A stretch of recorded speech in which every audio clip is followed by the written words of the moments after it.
Hello, from what is about to be my new outdoors themed office space. I just moved back to Denver, Colorado about 2 weeks ago, and ever since I've been working from our kitchen table, which is fine, but it's really not that productive.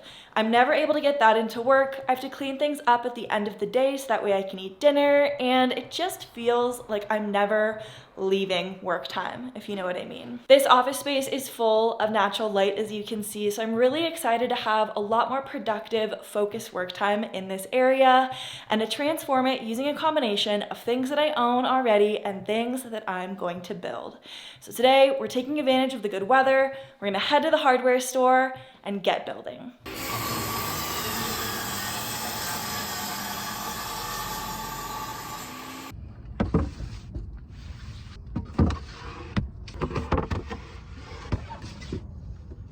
So as nice of a service as it is that Lowe's and Home Depot and these hardware stores will cut down the wood for you to bring home, I don't rely on it as a way of pre-cutting the wood. I just did it in a dimension that I thought that I would want, knowing that when I got home they were all gonna be slightly different and then I would have to recut them myself.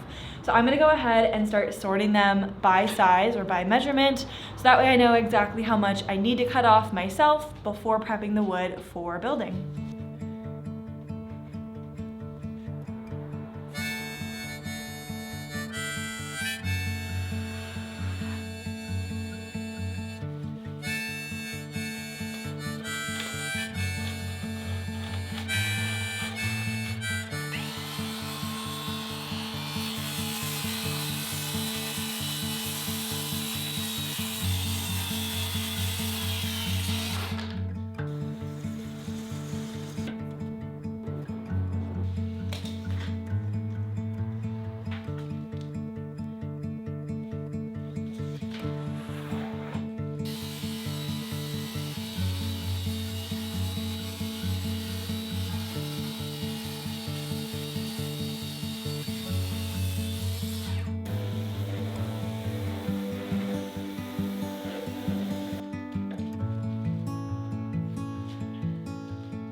Good morning from desk build day 2, where I'm gonna try to knock this out as quickly as possible so that way I can get into the fun stuff like decorating and assembling all my things in it. So that way by this afternoon, I can hopefully start using it. Today I'm gonna be using some basic tools, a Kreg jig, which you'll see behind me, this little blue guy, a drill, and a screw gun. But enough talk for today, let's jump straight into it.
All right, hair's going up, which means we are getting serious. I have all the pieces cut into their final form, which means all that we have left to do is assemble. I'm gonna be using the Kreg jig to drill pilot holes and then just put everything else together, which is already pre-cut. So this should go really quickly. And then again, we can get to the fun stuff.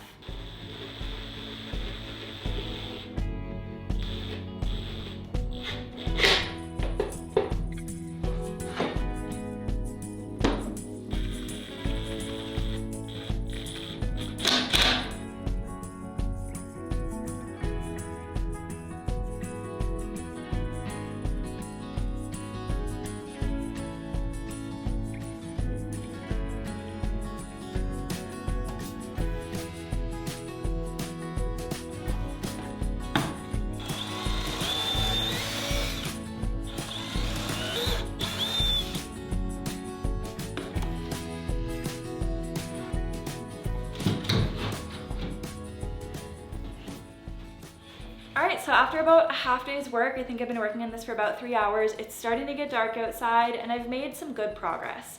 I'm really happy with my decision to take out some of the volume from this top section, to extend the desktop area and bring in more light to the corner, which was kind of closed off before in my first design. And I'm even more excited about some finishing touches that I'm going to put over there to brighten it up even more. But as I said, it's getting dark outside. Filming is not that great in here when it is, and so I'm gonna go ahead and wrap filming for today, and I'll see you guys in the morning with an update on the desk and some finishing touches. When I'm not inside working on my business or building a new home office, you guys know that you can usually find Tara and I somewhere in the mountains, desert, or at least outside. And that's all thanks to the off-grid power support that we've had over the last few years from today's sponsor, Bluetti. I've been using and relying on Bluetti products for the past 3 years now, ever since I first started building out my most recent truck camper. But when I got off the road full time, I wasn't exactly sure how it was going to fit into my life. From managing heat waves and off-grid power needs in my apartment last year in Denver, to now wanting to go run for groceries around town and not leave food sitting hot in the car, so instead I pop it in my fridge. My Bluetti AC 180P has been powering all of our miniature car camping adventures as of late. The only issue has been keeping it charged, since I don't always want to lug it inside and it's not really that convenient to set up a solar panel in my front yard. But unsurprisingly, Bluetti had a solution: their all-new Charger 1. Just this past week, I installed the Charger 1 into the Subaru and it has already proven its weight in gold. From an easy installation in the Subaru that took under an hour, to making sure that we stay charged around the clock, just running small errands around town, I've been able to keep my fridge plugged in, our groceries cool, my phone charged, and my camera powered up for all of our adventures and filming needs. And today, I'm going to be testing that out while we run some errands around town, just to prove that you don't need to be an off-grid warrior or an extreme adventurer to get a benefit from these power system solutions. But before we get into a test, I want to tell you all a little bit more about the tech specs of the Charger 1. Bluetti's Charger 1 connects directly to your car, RV, or van's battery,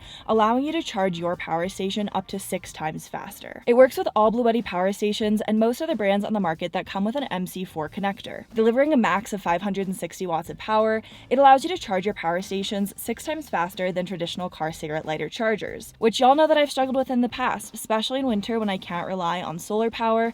My car can only allow for 100 watts off of the traditional 12-volt cigarette lighter. So this is going to be game-changing in terms of my ability to stay charged on the road year-round. All right, with all that said, let's go ahead and hit the road. I have about 45 minutes in Denver traffic, unfortunately, of stops to make today between the grocery store, a bike shop trip, and a car tire shop.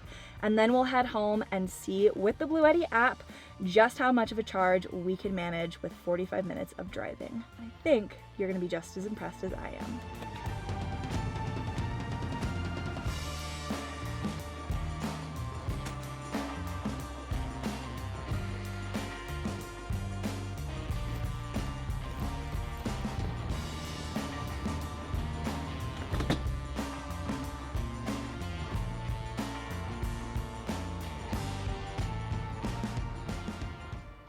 Alright you guys, after 48 minutes and 18 seconds, I did time every single stop of driving. The Bluetti is all the way up to 87%. And I'm viewing all of this via the Bluetti app, which means I don't have to get out of the car and check to let you guys know how much of a charge we got. I used to get about 60 to 80 watts input into the Bluetti just off of the car's cigarette lighter, and now I'm getting over 200, usually averaging about 220. And the great thing about the Charger 1 is if you upgrade your car's alternator, or maybe you have a dual alternator setup in your car, rig, or camper, you'll be able to pull up to 560 watts, which means in this amount of time, you could have gotten up to 16% charge. And for anyone who's on the road or has been for any period of time, you know how big of a deal that is. So if you guys are just as impressed as I am with the Charger 1 and Bluetti's sponsorship of this channel, which I am so grateful for, please head down to the link in the description down below to check out the Charger 1 along with Bluetti's other power system setups to power your next off-grid adventure. And thank you again to Bluetti for sponsoring today's video.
Well, that just about does it for my new tiny but mighty outdoor themed office space. Putting this together brought me so much joy, not only because I love building things and it's been a little while, but because every time I look at a sticker, a book, a memento, or even just the coasters that I purchased when I was down in Durango visiting my brother a few years ago, a piece of my past feels like it's still here with me, even though I'm living a very different life. Now, looking around the space, obviously it's not full. I don't have that much stuff, honestly, to fill it with, and that wasn't the goal anyways. What I was really hoping to achieve here is a space that is functional, that has room to display things that I would like to display, as well as things that I need, like cords, books, dual screens, etc., and a space that I wanted to come to every day.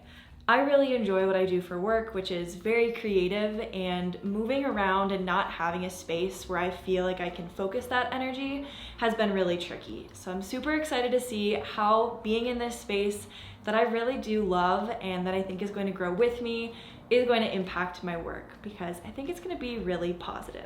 One last thing I want to say before I go, this project cost $170. That is all of the wood, all of the screws, all of the glue that I purchased to put this together. That said, obviously I owned the lamp, I owned the rug, I had this side leg for the table already, and so this would probably cost closer to $300 to put together, plus everything that you would want to fill it with. But all in, I'm really happy with how much I spent, or didn't spend, on a piece that's going to be extremely customizable and custom to my needs. Thank you so much for joining me in this week's video. I hope that you all enjoyed watching me craft this space, and you're sure to see it more in videos to come. So stay tuned for that, and until then, have a wonderful rest of your week, and get outside this weekend if you can, hey?